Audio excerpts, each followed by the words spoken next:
Hey, what's up, guys? So, you're going to notice that I'm actually not cooking anything today, and this is an idea that I've had for quite some time, and I thought it'd be kind of cool to do something, kind of just put dishwashers, the dish pit in. Let's put the spotlight on it just for a little bit, you know? I think if you work in the kitchen industry, you already know how important the dish pit is, the dishwasher, more specifically. That's your cook.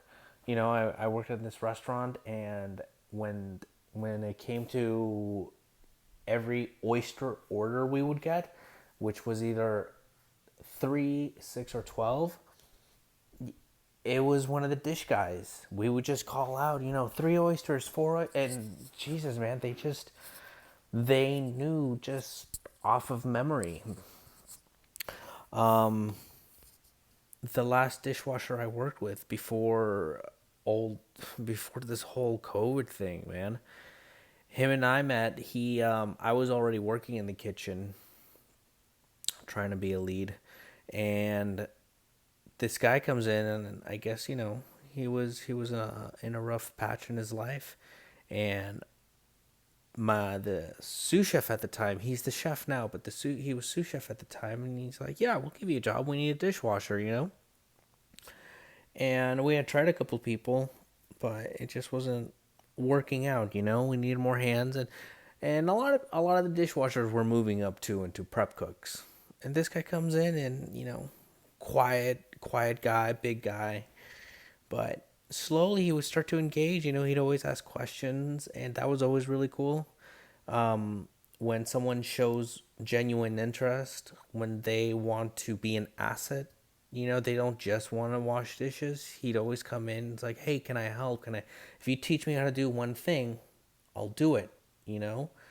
And he was our guy, dude. Whenever we get, it was like super, like busted up with a lot of tickets, we'd call him over and he'd work plancha doing burgers or tacos, just anything he could. And yeah, he did the best he could. I'll leave it at that. It's not bad. It's not bad. Just stress wasn't really his. Dealing with stress wasn't his strong suit. And actually, that reminds me that so we get this new dish machine. And at the time, we had like your standard everyday dish machine. I mean, I don't know how to explain it. It's just regular ass dish machine. But then we get this new one. It's fancy, and it's supposed to make our lives easier. It's touch screen, everything's digital, and yeah, 1, 2, 3 pushes of a button, it'll do whatever the hell I guess you wouldn't want to be doing anymore. But almost as soon as we got that, man, it just was like one problem after another. It always freeze. It wouldn't drain. It wouldn't fill.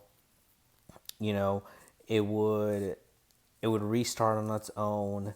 It wouldn't start in the mornings. It was just, I don't know, man. Like a lot of the times, I felt like they just laid this new machine on us and to use us as like guinea pigs to see how it would work, and it really just sucked. It wasn't worth it, man.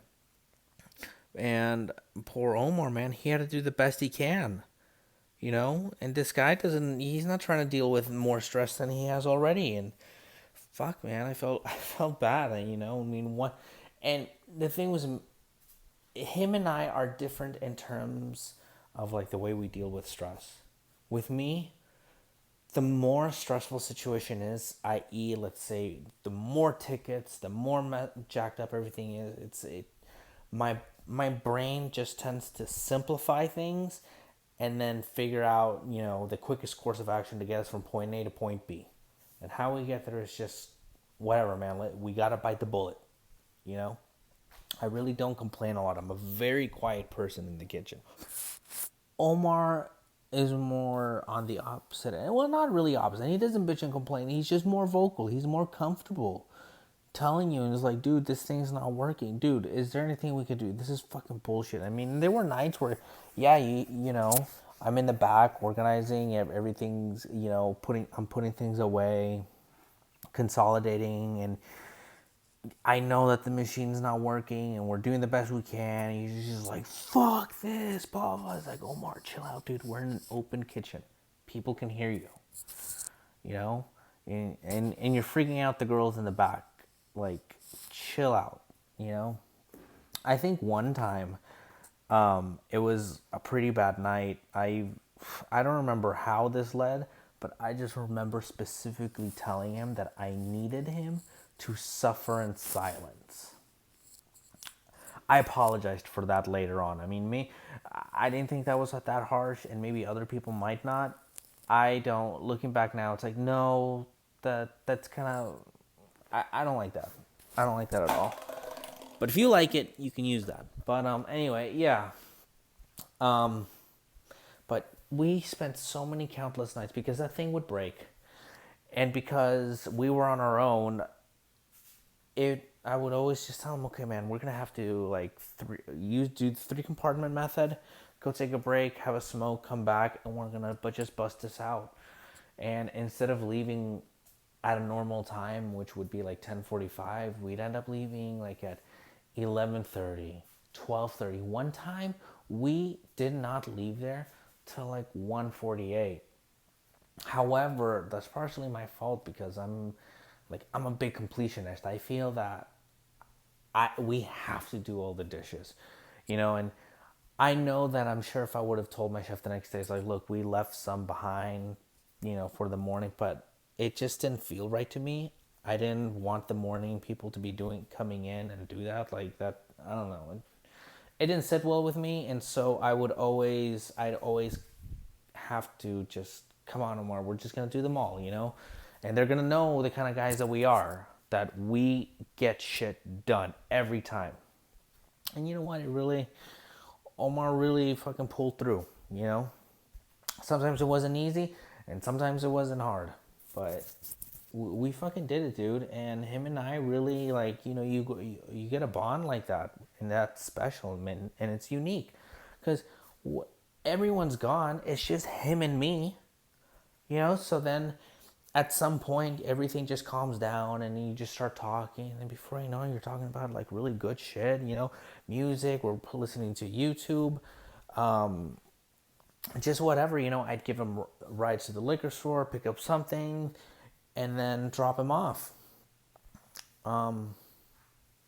Yeah, we had a really good time, and I just hope that you can just take a moment to appreciate the guy in the pit, because that's one hell of a job. I mean, people glorify what we do every fucking day. When's the last time someone glorified a guy that willingly is going to come in for 8 to 12 hours? In fact, he's going to be there longer than the cooks, cleaning, getting like fucking disgusting shit from the drain. I mean, I know you got that leather apron, but Jesus Christ, dude, you smell after work, you're soaked after work, Yeah, go have that fucking cigarette break, bro. You earned it. And fuck, dude, if you're a cook, after a rush, hook the man up with some food. And if the chef says no, then you know what? Sneak it behind his back. It's cool, dude. Just tell him, hey, man, appreciate you. I'm just kidding, man. I don't want you to get in trouble. But seriously, man, there are guys, man, and I don't think we ought to be making the pit be like this, like, oh, fucking like this punishment. I had this chef once, and his idea of like, oh, you know what, I don't want you around, whatever, is to send to the pit. Is like, what kind of fucking message does that send? For me, everything is fucking important. Every part of it. The prep cook, the guy that comes in and cleans the ranges, the dish guy. Come on, dude. Omar, wherever you are, man, you fucking killed it. It wasn't easy, man, and I hope you got something out of it, because I did. I got something out of it, man. It was really good times, and sometimes the toughest stories, the like shitty stories that shit thing that you're going through right now, it's gonna make a great story later in life.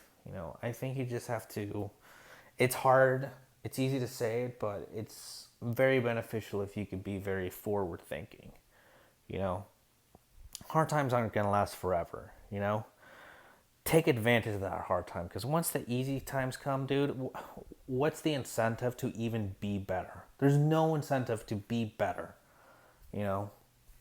So when shit's tough, man, get tougher, man. Anyway, if you like this video, give it a like. If you disliked it, that's totally cool. Give it a dislike. Leave a comment down below. I love it when you guys give me comments. So far, I get the comments when I'm eating family meal. So the timing is great, guys. You can follow me on Twitter. I will usually tweet.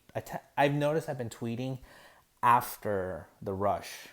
I'll go on my break and then I'll just like think about what I just went through, and I'll just write my thoughts really quickly.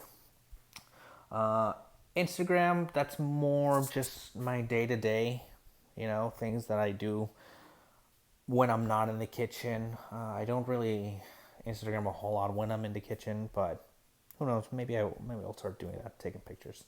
Anyway, thanks for watching, guys, and I will see you next time.